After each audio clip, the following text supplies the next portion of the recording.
Merci à nos parties de cette occasion pour nous parler de l'insuffisance cardiaque en ce qui est de l'intérêt du sacrométrie Valsartan dans sa prise en charge. L'insuffisance cardiaque, c'est un vrai problème de santé à l'échelle mondiale. On en connaît les prévalences en population générale dans la plupart des régions du monde. Elles vont s'établir autour de 2 à 5% en population. Je reste un peu étonné de la prévalence à 5% en Australie. Je n'en connais pas les causes, mais de toutes les façons, en Afrique, on n'a pas de données fiables en population. La plupart des signes épidémiologiques que nous avons sont issus de données hospitalières. Donc c'est également une voie de recherche dont je suis en train de parler. Les étiologies de l'insuffisance cardiaque en Afrique sont tout de même identifiées. Là, je m'appuie sur les données de la Heart of Soweto Study. C'est intéressant parce que c'est des insuffisants cardiaques de nouveau dans un gros hôpital qui dessert une grosse partie de la population dans ce township dans l'Afrique du Sud. Et on va retrouver en première position les cardiopathies dilatées d'étiologie non précisée, l'hypertension artérielle d'environ 35% des cas, beaucoup moins de valvulopathie, mais en troisième position, chez les Noirs en tout cas, dans ce travail, les cardiopathies ischémiques. On a quelques données en Côte d'Ivoire, issues de notre registre qui est encore en cours. On va retenir que 80% des patients admis en insuffisance cardiaque, la première des causes, on ne sait pas, c'est les cardiopathies dilatées, mais d'étiologie non précisée. On a l'hypertension artérielle, ça c'est sûr, c'est la deuxième cause, et puis on a les valvulopathies dans environ 15% des cas. Le pronostic de l'insuffisance cardiaque est particulièrement défavorable en Afrique.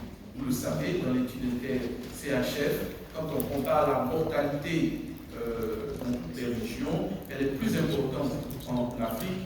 Et puis, autre information qu'il faut apporter, c'est que les patients décèdent, mais on ne sait pas toujours dire quel est le mécanisme de décès des patients en insuffisance cardiaque en Afrique. Pour tout état de cause, là également en termes de mortalité, on a quelques éléments dans notre hôpital, ou bien dans des données en Côte d'Ivoire. On a une mortalité intra-hospitalière qui est globalement entre 11 et 25%. 25%, c'est les chiffres du professeur connaissent une mortalité en service de soins intensifs, donc c'est des patients les plus graves. Et puis, mortalité à 1 an, on est entre 30 et 40%.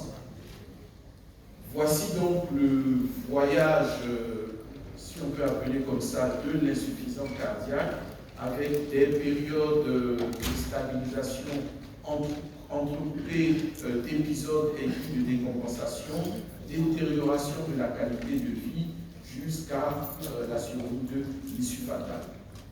Avant d'entrer de plein pied dans le vif du sujet, il est important de faire quelques rappels physiopathologiques, en rappelant aussi tout d'abord aujourd'hui avec la Société européenne de cardiologie d'un point de vue de la façon de gestion, on va diviser les insuffisances cardiaques en insuffisance cardiaque à façon de gestion altérée, avec une FEVG à moins de 40%, en insuffisance cardiaque à façon de gestion réservée, avec une façon de gestion à plus de 50% et des anomalies structurelles et fonctionnelles cardiaques, et puis au milieu, des insuffisances cardiaques à façon de gestion modérément altérée. Aujourd'hui, on dira modérément altérée parce que c'est parce qu'on partage le pronostic des insuffisances cardiaques à façon de gestion altérée.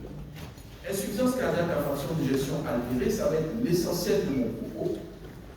C'est une vraie maladie mécanique, une vraie maladie neuro-hormonale avec une évolution qu'il faut bien connaître. À partir du dommage initial, un vrai remodelage cardiaque va s'installer avec dilatation ventriculaire gauche ou biventriculaire, altération de la façon de gestion, au fil du temps, apparition et aggravation des symptômes et mise en œuvre de mécanismes de compensation. Le professeur Konen en a parlé. Ces mécanismes de compensation, c'est l'activation du système nerveux sympathique du système rénine-angiotensin aldostérone, de l'arginine vasopressine, avec pour but de maintenir un débit cardiaque et de maintenir une pression de perfusion optimale au niveau des organes. Ces mécanismes de compensation vont également faire jouer des neurohormones, peptide natriurétique, natriurétique, BNP, neurodilataires, CNP, et ces neurohormones, ces peptides natriurétiques vont avoir un effet bénéfique sur le système cardiovasculaire en termes de vasodilatation, de natriurèse, d'inhibition neurohormonale, d'effet antifibrotique, anti-remodulage et anti-inflammatoire. Ces peptides sont dégradés physiologiquement par une enzyme, la déprénisine, et on peut donc imaginer qu'en inhibant cette enzyme, on puisse rétablir les effets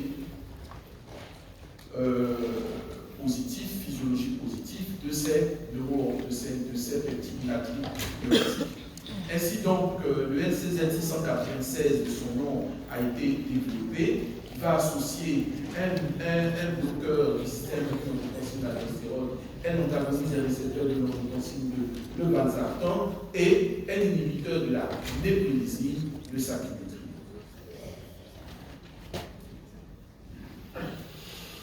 Voici donc simplement résumé sur cette diapositive le mécanisme d'action du sacubitril valsartan. Valsartan qui va bloquer les récepteurs AT1 de l'angiotensin 2, bloquant donc les effets néfastes de l'angiotensin 2 sur le système cardiovasculaire. Sacubitril qui va bloquer la déprénisine, permettant de rétablir les effets positifs des peptides natriurétiques.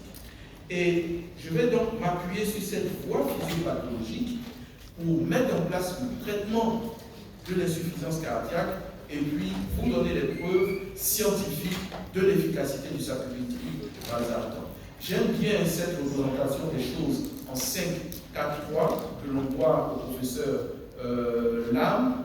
5 voies de modulation pour pouvoir améliorer le pronostic des insuffisances cardiaques. C'est la voie du système rénine-angiotensin aldostérone, la voie du système sympathique, la sécrétion d'aldostérone, la voie de la déprénisine et puis la voie du sérum, le transporteur, passez-moi le mot. Glyphosine.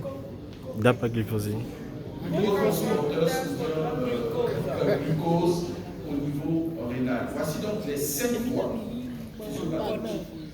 4 médicaments essentiels, le sacubitril valsartan, les bêta-bloquants, les antagonistes des minéralocorticoïdes et les inhibiteurs donc, de ces cotransporteurs sodium glucose et 3 autres médicaments qui, vous le savez, dans les recommandations actuelles viennent en appoint: l'ivabradine, l'hydralazine dinitrate chez le noir et puis le vériciquat. Quelle est donc, à partir de ces bases, la place du sacubitril valsartan dans le traitement de l'insuffisance cardiaque à fraction d'éjection altérée? Je vais surtout m'appuyer sur les recommandations 2021 de la Société européenne de cardiologie qui nous disent qu'en première intention, autant que possible, l'insuffisance cardiaque doit bénéficier, pour améliorer son pronostic, d'un IEC ou au même niveau, du sacubitril valsartan, d'un bêta-bloquant, d'un inhibiteur des minéralocorticoïdes, de glyphosine, et puis pour les symptômes de l'utilisation de diurétiques de Lens. Ce sont des médicaments qu'il faut prescrire, c'est des recommandations de classe 1A. Et seulement si les symptômes persistent, on peut envisager les autres médicaments. Avons-nous des preuves de l'efficacité du sacubitril valsartan? Qu'est-ce qui donne à ce sacubitril valsartan ce positionnement dans les recommandations actuelles? Tout d'abord, les résultats de l'étude paradigme HIF, c'est l'angiotensin déprénisine inhibition versus enalapril heart failure. C'est important de le dire, c'est une étude qui a été très diversifiée. C'est peut-être l'étude la plus diversifiée du point de vue géographique, en tout cas pour le recrutement des patients. Il s'agissait de comparer le sacubitril/valsartan à 400 mg possible à 20 mg d'énalapril chez les patients en insuffisance cardiaque, avec comme critère combiné principal la mortalité cardiovasculaire ou l'hospitalisation pour insuffisance cardiaque. Vous voyez, c'est de patients de plus de 18 ans qui pouvaient être en place 2 comme en place 4, donc en filigrane des patients ambulatoires, avec une fraction d'éjection à moins de 40%, une élévation des BNP, selon qu'on ait été hospitalisé ou pas, et initialement traité par bloqueur du système rénine-angiotensin-aldostérone. Les résultats sont très intéressants, avec une baisse du critère primaire de 20%, donc réduction de la mortalité cardiovasculaire et réduction des hospitalisations pour insuffisance cardiaque. Une baisse de la mortalité cardiovasculaire également de 20% et une baisse de la mortalité de toute cause de 16%. Il est important de regarder plus en détail ce qu'on gagne concernant la mortalité et on se rend compte que la mortalité par mort subite baisse également de 20% et la mortalité par aggravation progressive de l'insuffisance cardiaque baisse également. A-t-on des explications à cela? Oui, on pense qu'en réduisant l'apoptose, en réduisant l'hypertrophie myocardique, en réduisant la fibrose et l'inflammation, on obtient un effet, je n'ose pas dire anti-arythmique, mais un effet empêchant les extrasystoles, un effet empêchant les troubles du rythme à l'étage ventriculaire et réduisant par là même la mortalité par mort subite. Avec le sacubitril/valsartan en paradigme, on réduit à 30 jours toutes les causes de l'hospitalisation et les hospitalisations pour insuffisance cardiaque et on réduit également ce critère à 60 jours. D'un point de vue de la représentation, si on tient compte de ce qu'on avait déjà obtenu avec les ARA2 et les IEC, les ARA2 ont permis d'obtenir environ 15% de réduction de mortalité chez l'insuffisant cardiaque à fraction d'éjection altérée. Les IEC, c'est environ 18% de réduction de mortalité et le sacubitril/valsartan va faire 20% de mieux que ce que font les IEC, en tout cas ce que peut faire l'énalapril à 20 mg. Deuxième niveau de preuve, c'est l'étude pionnière HF dans l'insuffisance cardiaque décompensée, cette fois-ci chez les patients en hospitalisation que l'on va randomiser entre sacubitril/valsartan et énalapril, et on va regarder l'évolution, la décroissance, la cinétique des BNP et du NT-proBNP. On va apprécier également la tolérance, la sécurité et explorer un certain nombre d'issues cliniques. Je ne vais pas revenir sur ces détails. Donc, patients hospitalisés en insuffisance cardiaque, mais en phase de stabilisation. L'endpoint principal, c'était donc le temps de la cinétique de décroissance des NT-proBNP à partir de l'inclusion jusqu'à la semaine 4 et ensuite la semaine 8. Et puis on regardait l'aggravation de la fonction rénale, l'apparition d'une hypercalémie, des symptômes d'hypotension, l'existence, l'apparition d'enjeux œdèmes et un certain nombre d'autres critères cliniques. Et on le voit tout de suite d'emblée sous sacubitril/valsartan chez le patient insuffisant cardiaque stabilisé, tout juste stabilisé, on obtient avec le sacubitril/valsartan une baisse importante de NT-proBNP plus importante que celle obtenue avec l'énalapril. Première information importante. Indirectement, on se dit alors qu'il doit y avoir une efficacité supérieure du sacubitril/valsartan versus l'énalapril. Deuxième information, vous voyez que la baisse obtenue avec le sacubitril/valsartan est précoce, très précoce, et s'amorce dès les premiers jours, bien avant la fin de la première semaine, l'axe des abscisses étant semaine. Et sur un certain nombre de critères cliniques également, le sacubitril/valsartan fait mieux en termes de mortalité cardiovasculaire, de réhospitalisation et de retrait sur liste de transplantation cardiaque.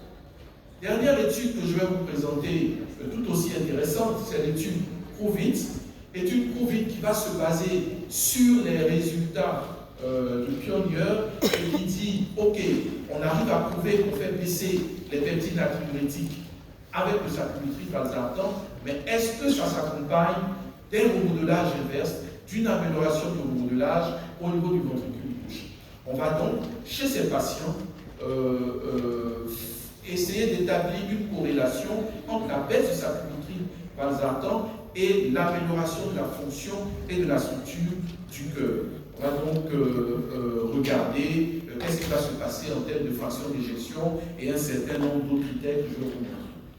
Donc, tout comme dans Pioneer, dans Prove It, on met en évidence le fait qu'on baisse de façon très précoce les NT-proBNP, et puis, sur les critères de modulage, sous sacubitril valsartan, vous avez une amélioration de près de 10 points de la fraction d'éjection.